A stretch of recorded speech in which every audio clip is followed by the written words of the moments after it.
Pre-sales are a crucial part of getting a ticket. 3, 2, 1.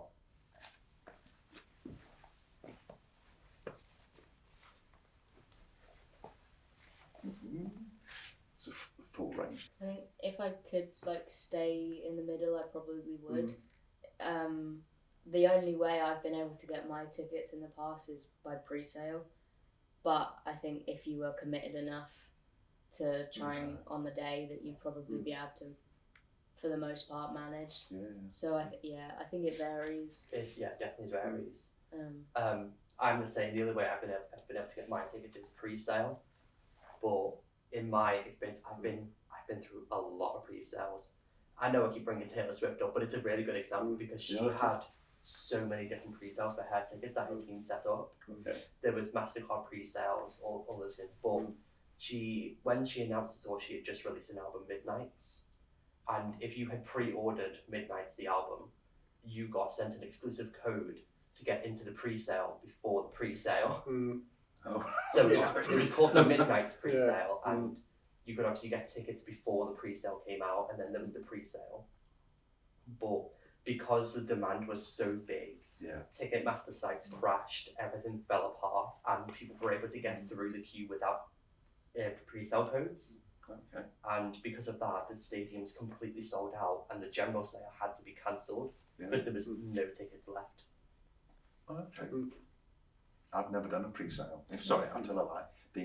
I've done a pre-sale 3 times, all of which were to buy tickets for my kids. So I've never. I think that might be to do with the bands that I follow and that I want to go and see. Yeah. I think a lot of it has got to do with Ticketmaster websites. And then I think it was briefly mentioned earlier with the resale ones. Or what's it called? Resale websites, things like Viagogo. Because obviously if you miss pre-sale, you've got general admission. If you've missed general admission, you have to pay significantly more than you would have otherwise. I thought they capped that. I thought they. Resale websites, no, you can charge as much as you want. Wow. And people will be willing to pay, and so that's why it works for them. The Taylor Swift tickets go for £10,000 on Viagogo, and people were paying it because, again, it was marketed as this exclusive thing. Because it becomes such a big phenomenon, everyone wanted to go and they were willing to do anything to go. It's weird. I'm not sure what you found, Rob, but when I was a kid, we didn't have the internet. And I know that might sound really weird, but there was no way of other than phoning up the box office of the hall to say what's coming up next month. And in fact, they just got into if you dialed a number, there was a recorded thing that said, on April the 12th we've got such a body, on April the 14th such a body. Then you have to ring up the box office to get a ticket, or go to your local record shop to buy one. But, our resale was the dodgy guy on the street corner as you're walking up. You need a ticket, mate. Well, that was. I was just going to say, every gig that we used to go to, it was a paper ticket. Which there was always people around the gig saying, "Anybody want a ticket?" And I go, "Yeah." So you always knew that you could get in, as long as you went with enough money, sort of thing. And it was always a bit inflated, but not too much. But as Rob said, the difference between £3 and £5 isn't great, particularly. So there wasn't a need. Sorry, there wasn't the infrastructure to facilitate pre-sale before the internet. So this is an internet thing, and it's another way to make money. I can see why they do it. It's just to make money and make sure that they sell out, that the big fans they get a chance to see it. But it really is just a chance to extract a few more quid. But I understand now from what you've said, if you don't enter into the pre-sale game, that you might not get to go, because people can't stand outside now saying I've got a ticket for sale, because it's all protected, isn't it? With apps and stuff like that. So. A lot of concerts actually don't allow ticket transfers until about the week before the concert. Right.